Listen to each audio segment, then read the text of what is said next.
Assalamu alaikum wa rahmatullahi wa barakatuh. The other day, I was on my part-time job, and I had a customer, older white lady. Um, she's come in 1,000 times, and she's very pleasant and nice and everything. And she came in and she came to the desk and she said, um, "Can I speak to you for a second?" I said, "Yeah, sure. What do you need?"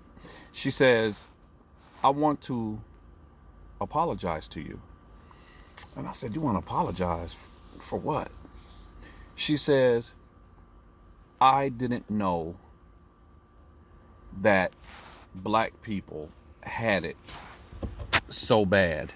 I didn't know that the oppression and the racism was as bad as it was until the George Floyd video and all the civil unrest and all of that." And she says, I wanted to say I'm sorry." Okay, appreciate it. The conversation evolved.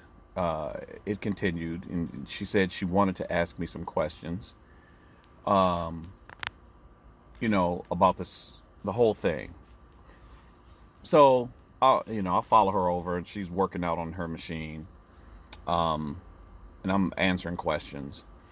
And she asked me about white privilege, and I said absolutely, white privilege is a thing. And she said, "Well, I never believed it." She says, "But I'm not really sure how it works." So I said to her, I said, "Let me ask you a question." I said, "You have a son, correct?" And she said, "Yeah, I do." I said, "Okay." I said, "I have a son too."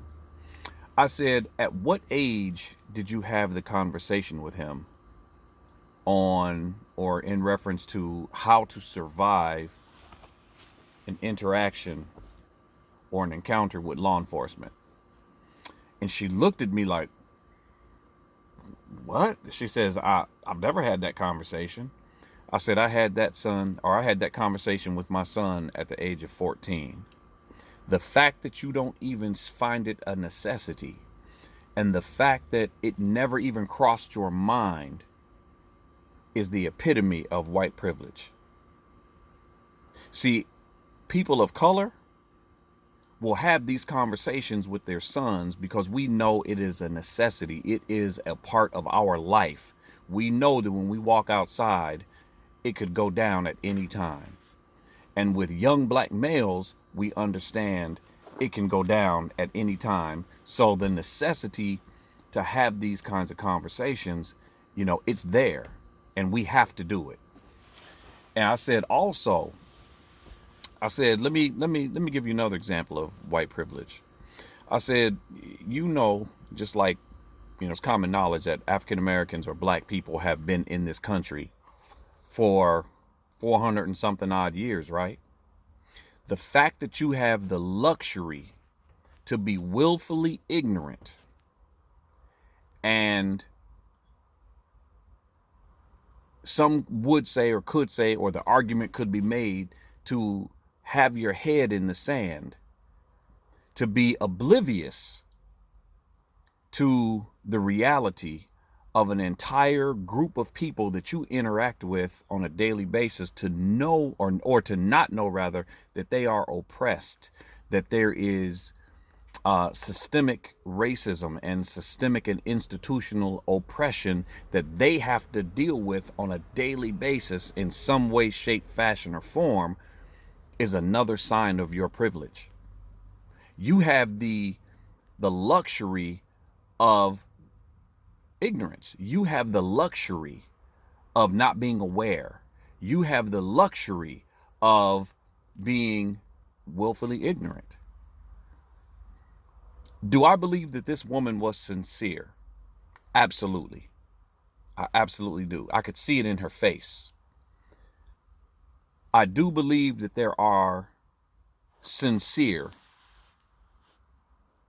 white Americans out there who just legitimately are oblivious. And again, that speaks to the privileged. See, people of color, we don't have the privilege of being oblivious to that, because you'll walk into a brick wall with that one. We can't do that. But I'm not buying the collective wokeness or collective we get it now that I'm seeing all over the news, and from all of these celebrities. All of a sudden, because of one video, all of a sudden they're woke.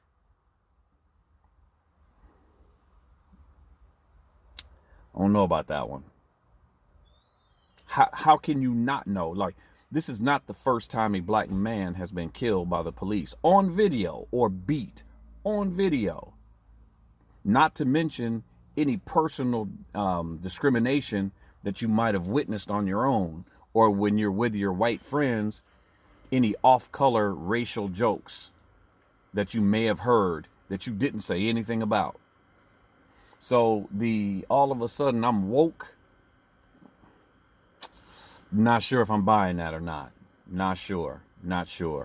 But I will digress, and I will sort of wait to see where this whole thing goes. I mean, it's interesting, and alhamdulillah, it'll be nice if it leads to some type of systemic or institutional change. During the course of our conversation, I mentioned the fact that I was Muslim. And she was like, "You're Muslim?" Now, I wear this like every day, and you see my beard and my mustache is trimmed and my pants are above my ankles. Of course, these are maybe signs that she wouldn't know because she doesn't recognize. But I said, yeah, I'm Muslim. So I made sure that the conversation did not stop at race, or it did not stop at the current events, that I took the opportunity to give her da'wah and explain to her, tawheed, pure monotheism. And like I said, she's an older lady. She's probably in her 70s. So this is all information that, is new to her. But we had a good conversation, and I think that it probably did her a lot of good. So, Allah guides whom He wills. So I just wanted to sort of drop that. So we'll see what comes out of all of this. Bismillah. Assalamu alaikum wa rahmatullahi wa barakatuh.